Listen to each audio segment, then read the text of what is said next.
Hi, my name is Leon Oengsma, Nature Logic. Today I want to show you a little bit about the cues that I use. The basic cues that I use for riding a horse. This is also kind of for a reference for the people that just started to train with me here, or just for people that have been doing lessons with me but just want to use it as a reference. So this is all really basic beginner stuff. But there are some differences in cues with different trainers. So just to go through it a little bit. As you've just seen here, let's talk about the rules for cues a little bit first. Now, there is a different separate video that goes into a lot more detail about those cues and how to give them and what not to do and what to do. But let me just go over the rules real quickly, because I always come back to these, is that every cue that you give to a horse, whether it's on the ground or in the saddle, has certain rules to it, to how to apply the cue, but also how to reward the horse for the cue. The first rule is that every cue that you give builds up to where you start really small, but then you build up to more pressure, until you get what you want. Now, that means that you can always start as small as you can, but end as tough as you need to, with as much pressure as you need to. Comes to right down to rule number 2, that you keep giving each cue until you get what you want, which is why you build it up. You keep asking the horse until he does what you want him to do, and then you take a cue away. Which basically comes right to rule number 3, is that a horse, the reward for a horse, or what a horse learns from, and this is not new for most people, but we'll keep saying it again and again, the reward for a horse is taking the pressure away. Petting on a horse is just extra. That's not the reward for the cues that you give. Petting is just for relaxing the horse, or you can tell him you've done a good job, but at that moment, to make a cue better or to reward the horse is taking away that cue. If you give leg, and he does it, you take the leg off. So same goes for your hand, or whatever it is you're asking. So those 3 rules are really, really important. Another rule is that, like the 4th rule, is that every cue has a rhythm to it. And this is very important for every horse in general, that everything a horse does is rhythmic. They walk in a certain rhythm pattern. When they twist their tail or when they twist their skin, it's in a rhythm. So when you give your cues, you got to use the same rhythm. Now, as a general rule of thumb, I just like to say to people that use whatever rhythm your horse is in at that moment. Usually that's the gait you're in. So if you're walking, the rhythm you're going to be using for your cues is going to be the walk rhythm. When you're jogging, same thing. You're going to be using a jog rhythm. So jog is walk is a little bit slower. When you're loping, it's kind of like every stride that you take.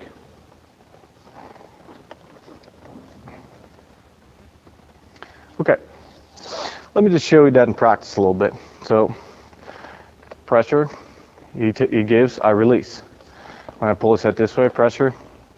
When he gives, I'll release. The rhythm is more about maybe leg, or when you're bumping. If you're bumping your leg, see like here, if you watch my leg, I'll do it a little bit more exaggerated. When I make a circle here and I bump my inside leg, it's going to be in the rhythm of the walk. 1, 2, 3, 4, 1, 2, 3, 4. Okay, so that's basically some of the rules. The last thing I really want to stress in the basics is what I call 0 point. And what I mean by this is the 0 point is where you're sitting on a horse, just like this. You have your hands at a 0 point where you're not asking, you're not pulling, you're not steering. Usually that's right about in front of the saddle here where your silver conchos are. Your seat and your legs are off. You're not doing anything with your leg. If I show you from the front here, I hope you can see this on the camera, is that my legs are slightly away from the horse. So I'm trying not to touch my horse with my legs if I'm not asking anything. So usually you do that by lifting your toes up a little bit, taking your leg off. Kind of pull your heel outwards. your seat is in such a manner that it's not really back or really forward. It's right in the middle where you can stay out of the horse's movements, out of the horse's way. So that's if I take let go, or if I say release, you always go back to that 0 point where you're not asking anything. And this is your basic, this is where you sit. This is from where you're starting your cues. And when you release, you're rewarding that horse. That's always where you go back to. So that horse is always going to try and find the point where you're sitting at 0. Okay. So that's basically the rules for the cues, real fast. Like I said, there is a more detailed video about these specific rules and why, because I can imagine you have the questions, why would you do it like that? Well, there's a more detailed video on it. So first, let's move forward. Just like I said, real basic cues here. Just how do you ride a Western horse? But I guess some of these rules also apply to English riders. So when I move forward, I always like to lean slightly forward. I take my butt out of the saddle. That way the horse knows we're going to move forward, but it just kind of gives them a heads up. I'll do this for every upward gait. So from standstill to walk, from walk to jog or trot, or from a trot to a lope, or walk to a lope, whatever. When I move a gait up, I'll lean forward, then I'll apply my leg, then I'll apply a sound. In this case, the sound that you're hearing now is my sound for walk or trot, jog. I have a different sound for loping. And when you notice, those same rules come back in the sounds that I use for horses too. Now I know some people don't like to use sounds at all. Some like to use them really excessively. But whatever you do, or whatever kind of sounds you're using, those same rules still apply. That they got to be rhythmic. You got to keep giving it until the horse does what you want. And you got to be able to back it up with more pressure with something else, like leg or hand or whatever. So moving forward, when I move off from a standstill or to a walk, or from a walk to a jog, I'll usually on a young horse, I'll bump my leg just in a rhythmic way to the gait that I want him to pick up. Now on a more advanced horse, like he's almost, this is Jerry, he's in training here for about 6 months. He's almost to the point where I'll squeeze my leg and I'll take it off until they walk away. But for a basic riding horse, you bump your leg. So from the front, I'm going to be walking off. My hands don't do anything. They stay at 0. I'll move my seat, bump my leg, and walk away. Now when I jog off, it's the same thing. I'm sitting still. He's getting a little bit lazy now because we've been sitting still so much. Move your butt, buddy. Okay, so move forward, bump my leg, use my sound, and he'll jog right off. You can flinch there a little bit because I was not paying attention.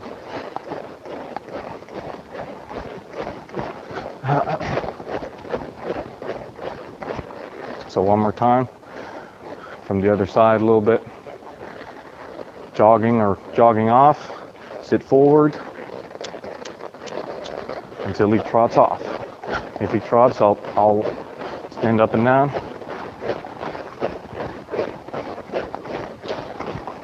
Okay. Now there is a difference in loping off, is that when you lope off, you're going to be moving your outside leg back and press it on. Now if I was going to lope off to the left here, my right leg will go back. See, he will move his hip because he knows that pressure needs to move his hip, which is why we lope off like that. So loping off, same thing. I'll sit forward. I'll press my outside leg on the what we call the third driving position, is a little bit more back. And I'll use my inside leg in a bumping manner to get more motion if he doesn't lope off. So that's only for loping off. The other ways, walking off or jogging off, is just bumping both legs at exactly the same time. Loping off is a little bit different, to where outside leg, inside reins bumping, my outside leg is pushing on him, so he's thinking lope now, and then cluck to him and lope off. Didn't quite pick it up there, but close enough.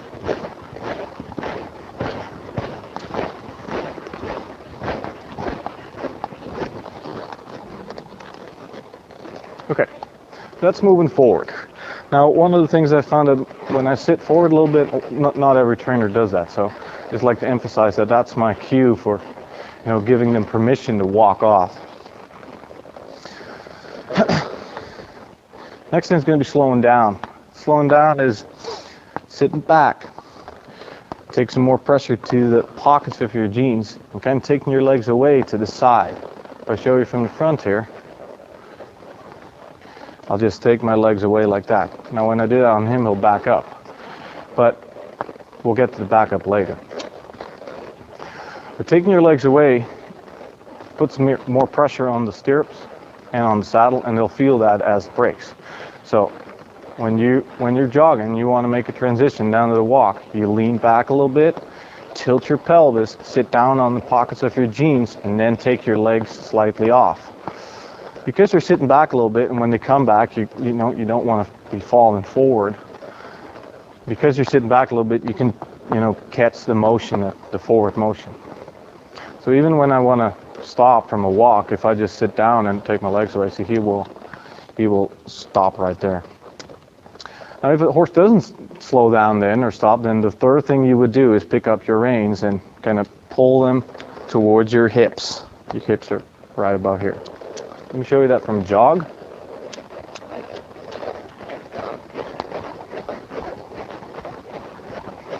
On the side here a little bit. My hands are down first from 0. Sit down, take my legs off, so he'll actually almost stop. One more time from the other side. See, if he wouldn't have come back there, I would have picked up on my reins. But if they do, it's nicer if you can do it without picking your hands up. Sit down.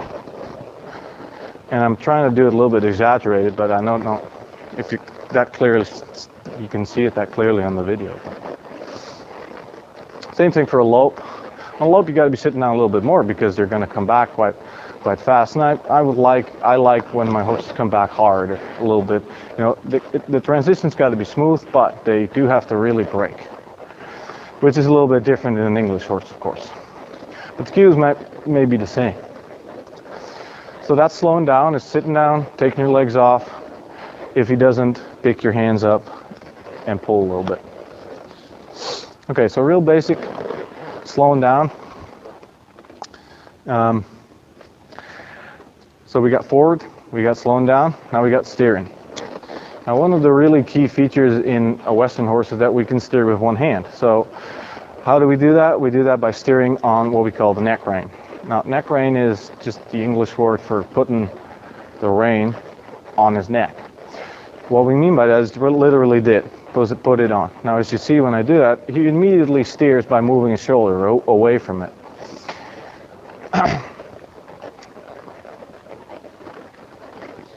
By being able to do this in one hand, just by pulling on the outside rein, we get the horse to steer in one hand. So how do you get your horse to steer like that? Is an exercise I call the square, and it teaches your horse to respond to the neck rein, but also it teaches you how to steer with your neck rein.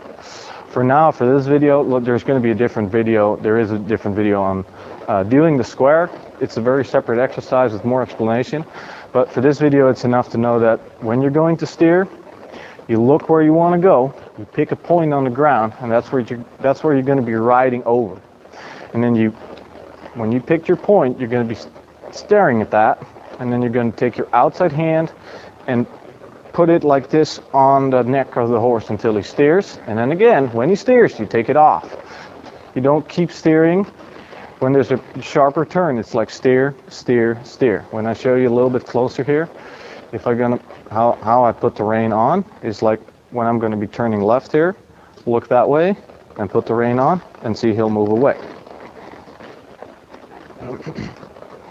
You don't want to be going like this. I mean, he will steer, but you'll get your horse's head tilted the wrong way. You also don't want to be going too far back because you're going to be pulling his head to the outside. So it's kind of towards the neck and then towards the horn of your saddle. Okay. So we got steering covered. Like I said, look through the video on the square. it's a really good exercise to get your horse to steer really fast, and even to get it to steer in one hand pretty fast if you mastered that exercise. And like you see, even in a regular snaffle, I can steer this horse in one hand just because he mastered the square exercise very well. Okay, so let's see. We got most of the basics. We got steering, we got forward, we got braking. So maybe we should do a stop. So a stop is a little bit more exaggerated brake, just for a basic. And of course, one of the key features also of a Western horse, but specifically a reining horse. But I mean, every Western horse has to stop good. And by stop, we mean stop right away from whichever gait. They got to use their hind legs underneath their body and to really brake. So the cues for stopping a horse are saying whoa. Now you see he will stop. I can't even say the word because I've trained him on it. So you say that word. We're just going to call it word 1 because otherwise I can't even say it. Secondly, you're going to be sitting back, just like when you're braking, but quite a bit more, and also tilting your pelvis, sitting down on the pockets of your jeans. But you're also going to be moving your feet forward. Now, when I do this, he's thinking back up, because the back up is the next thing we're going to cover, and it's very similar, and I'll explain why. So when you're going to go stop, you're just sitting in the middle, you say whoa, and you sit back, put your feet forward towards the shoulder, and then he's got to stop. If they don't stop, like the same thing with braking, you pick up your hands and you take a hold until he stops. Now, he's quite well trained on it, so he'll really stop. But if your horse hasn't mastered this yet, you might have to take a hold a little bit longer and just kind of, pull a little bit until they stop. You don't really want to pull too hard. You just want to give them time to figure out what to do. Now, one rule is that after I stop, I always take one step back for every horse. By taking one step back, that horse kind of learns to get back a little bit more and stop better the next time. So let me show you a little bit from a jog. You've seen me do it from a walk quite a bit in this video already. So from the side here, hands are 0, seat is 0, whoa, and one step back. Now it's nice if the horse takes that step back by itself. If you always do it like that, they will. One more time from the other side, maybe a little bit closer. So I'm sitting on 0, my hands are down. He knows we're going to stay in the camera frames now, smart ass. Sitting down, whoa, and one step back. Now I don't have to pick up my hands on this guy because he really stops, but if I would, it would kind of look like this. See, he'll back up when I do that, but then you just kind of see which way I'm pulling. Same thing, you're just pulling towards your hip, just over the horn. Okay, now last thing I want to show you the cues of is the backup, and which is also a little bit different than some trainers do it. It's kind of, the difference is a little bit in which Western, whether you ride a reining or pleasure or trail, it's sometimes a little bit different. What I like to do is what I've been taught by many really great horsemen is to take your legs away, take them off to back up. So the cue for backing up is taking your legs to the side, and see he'll start to back up. I don't have to pick up my hands. I've taught him this by just great timing, applying those cues, the rules for cues. If your horse doesn't back up when you open your legs, which a lot of horses don't, you're going to have to be picking up your hands a little bit and kind of take a hold. And by taking a hold, I mean just pull towards your hips, but very slowly, same thing, build up your pressure. So open your legs, pick up your hands, and pull, and let go, and pull, and let go, and pull, and let go. Let me show you from the front here a little bit, so you can see how far my legs are away from it. So my legs are on now, open them slowly, and he backs up great, but maybe if I want to go a little bit faster, I'll pick up my hands, see he'll speed up a little bit. And to stop, when you see I just close my legs, and then I let my hand go. Now I'll show you again from the side that I don't really sit back or sit forward much when I back up. Some guys like to sit back a little bit because that's where they sit when they stop. but I like to sit just in the middle.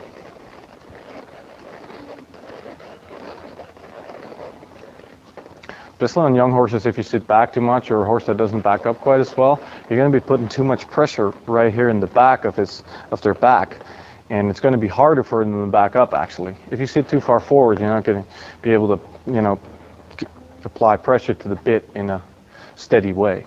So I think we covered almost every basic cue that there is. There is, of course, a lot more cues for more specialized and complicated things, but this is just real standard basic riding cues that I use, and there might be some differences as to what other trainers use, but this is what I like to use. So I hope you enjoyed it. See you in the next one.